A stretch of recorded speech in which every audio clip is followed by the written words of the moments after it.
নমস্কার, আমি আন্নিক মুখোপাধ্যায়। এই ভিডিওটি সকলকে সাথে দেখার অনুরোধ রইল। ফিরে এলাম একটি নতুন ভিডিও নিয়ে। নমস্কার, ফিরে এলাম আবার নতুন ধরনের ভিডিও নিয়ে। শ্রী শ্রী ঠাকুর অনুকূল চন্দ্রের যে পঞ্চম প্রজন্ম, তার নাম হলো অবীন্দ্রনাথ চক্রবর্তী। তো এনার কর্মকাণ্ড বা এনার যে ভাব প্রকৃতি, সে বিষয়ে পূর্বেই একটা ভিডিও আমার আইডিতে বা এই চ্যানেলে দেওয়া হয়েছে, আপনারা নিশ্চয়ই দেখেছেন। তো আজকে এনারই এই মহান ব্যক্তির আবার একটা চরমতম ভুল ধরে দিচ্ছি, আপনারা দেখুন। হয় ইনি না জেনে বলছেন কারো শুনে, আর পড়াশোনা না করে বললে তো একটু এই ধরনের ঘটনাই ঘটে, তাই না? তাই ভুল, সেটা তো ভুলই। আজকের এই প্রতিবেদনটি আপনারা শেষ পর্যন্ত দেখুন। এখানে আজকে ঠাকুর অনুকূল চন্দ্রের যে পঞ্চম প্রজন্ম বা পঞ্চম অবতার আচার্যদেবের পুত্র অবীন্দ্রনাথ চক্রবর্তীর খাঁচা খোলা হচ্ছে। উনি সৎসঙ্গের, হয়তো কারোর যারা সৎসঙ্গের যারা রয়েছেন তাদের হয়তো একটু অন্তরে লাগবে। ব্যাপারটা হচ্ছে যে এনাকে হয় নিজেকে ভুলটা শুধরাতে হবে, আর না হলে আপনারা বা আপনাদের মাধ্যম দিয়ে ভুলটা শুধরে দেবেন।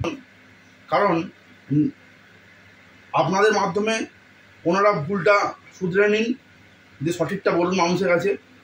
কারণ কোনো ভুল বার্তা যেন মানুষের কাছে না যায়। দেখুন, এই অবীন্দ্রনাথ চক্রবর্তীর যে ভিডিও, সেটা আমি পূর্বে দেওয়া হয়েছে আমার আইডিতে বা এই ইউটিউব চ্যানেলে দেওয়া হয়েছে। আর আজকে যেটা দেওয়া হবে সেটাও আপনারা দেখুন। এই ভিডিও শেষ পর্যন্ত দেখুন, স্কিপ করবেন না, তাহলে কিন্তু বুঝতে পারবেন না। তো ভিডিওটি সুস্থ আছেন, ভালো আছেন এবং খুব সুন্দর আছেন। তো আজকের এই ভিডিওটি শুরু করব। শুরু করার আগেই প্রথমেই একটি ভিডিও স্কিপ আপনাদের সামনে তুলে ধরছি, আপনারা সেটা একবার দেখে নিন, তারপর পর্যালোচনায় পুনরায় ফিরে আসছি। সকালবেলা জল খাওয়ার থেকে পাছা ছোটা অব্দি সব কাজের মধ্যে লাগে, তাই জটার মধ্যে গঙ্গা আছে। গলায় সাপের কখন জানেন? স্বরবর্ণ ব্যঞ্জন বর্ণ।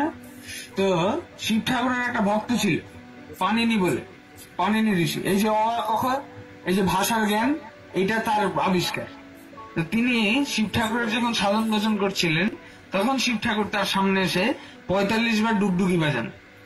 এই 45টা বিভিন্ন রকম আওয়াজই স্বরবর্ণ ব্যঞ্জন বর্ণ হয়ে দাঁড়ায়।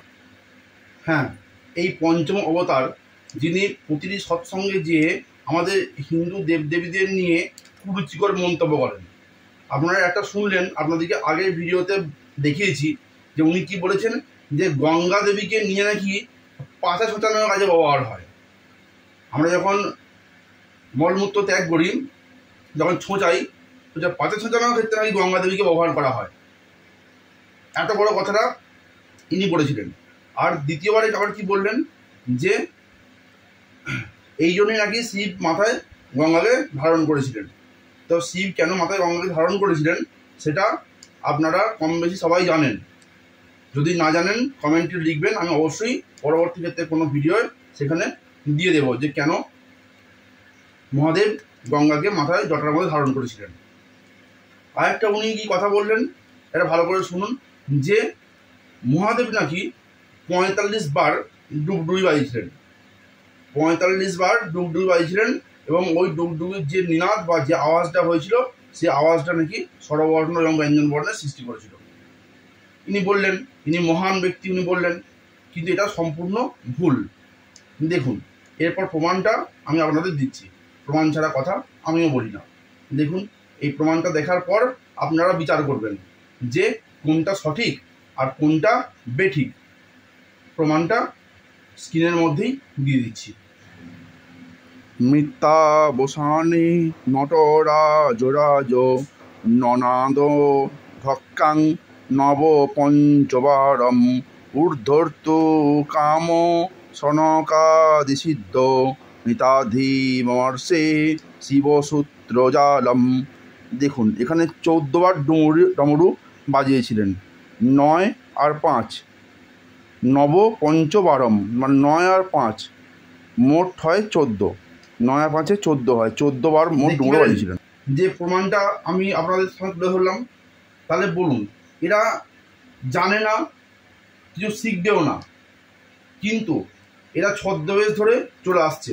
যখন সৎসঙ্গীদের সামনে থাকছে তখন এক ড্রেস থাকছে, যখন সৎসঙ্গের বাইরে যাচ্ছে তখন এরা অন্য ড্রেস পরে চলে যাচ্ছে।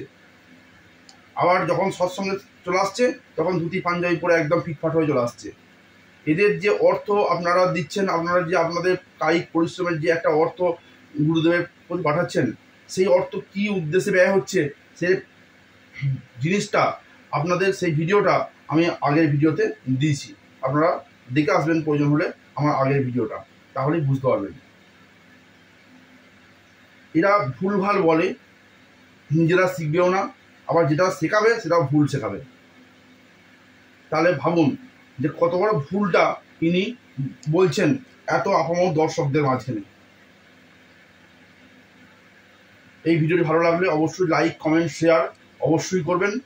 আর এই ভিডিওটি অবশ্যই শেয়ার করুন, যাতে ওনাদের কাজ পর্যন্ত ভিডিওটা পৌঁছায়। আর অবশ্যই চ্যানেলটিকে সাবস্ক্রাইব করে রাখুন। আর সব ভিডিও সবার আগে পাওয়ার জন্য বেল নোটিফিকেশনটা অবশ্যই অন করে রাখবেন। আজকের ভিডিওটি এ পর্যন্তই। সুস্থ থাকুন, সুন্দর থাকুন, আনন্দ থাকুন, খুব আনন্দ থাকুন। আর দেখতে থাকুন আমার এবং আপনাদের ইউটিউব চ্যানেল সহযোগ। যদি ভালো লাগে লাইক, কমেন্ট, শেয়ার অবশ্যই করবেন, আর চ্যানেলটিকে সাবস্ক্রাইব করে রাখবেন।